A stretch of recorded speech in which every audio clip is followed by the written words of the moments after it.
Marcher, voyager, se déplacer autour du Moyen-Orient et de la Méditerranée est un des traits principaux qui a marqué la vie des deux plus grands apôtres de l'Église.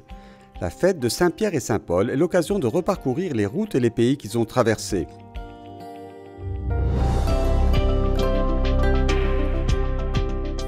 Deux prêtres, l'un brésilien et l'autre mexicain, ont visité certains des lieux visités par Saint-Pierre et Saint-Paul dans les jours qui ont précédé cette célébration, lors d'une excursion organisée par le Studium Biblicum Franciscanum de Jérusalem.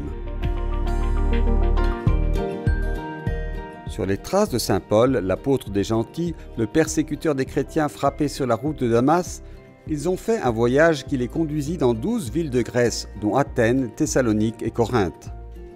Paulo, na sua segunda viagem missionária,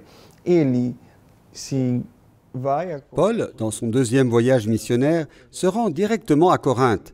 Il y commence son projet missionnaire en écrivant ensuite de belles lettres, dont j'aime à rappeler l'hymne à l'amour dans le 13e chapitre de la première lettre aux Corinthiens, et le passage contenu dans le 12e chapitre de la deuxième lettre aux Corinthiens, dans lequel il reconnaît ses faiblesses.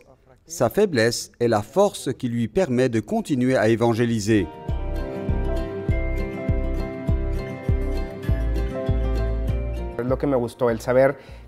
Même si 2000 ans se sont écoulés, sur cette pierre, dans cet espace, est passé l'apôtre Paul, un apôtre si important pour nous. Pêcheur d'hommes, premier pape et une des colonnes de l'Église, voilà qui est Pierre.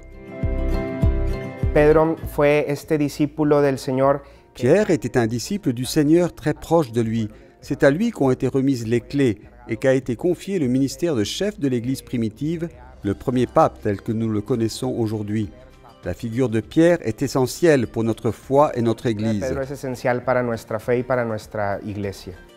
Un lieu fondamental dans la vie de Saint Pierre est le Gallicante, le sanctuaire construit sur les pentes du mont Sion de Jérusalem, à l'endroit où Pierre, effrayé, dira plusieurs fois avant le premier chant du coq qu'il ne connaissait pas Jésus qui vient d'être arrêté.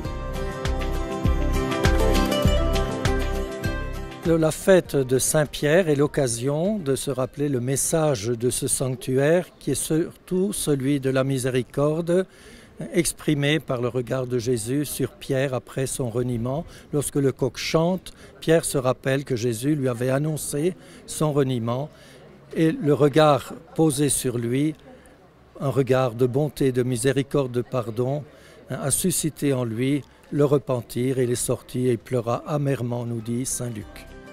Pour la fête, le custode s'est rendu à Jaffa pour une célébration à l'église Saint-Pierre. De là, le premier pape a quitté sa patrie pour évangéliser le monde.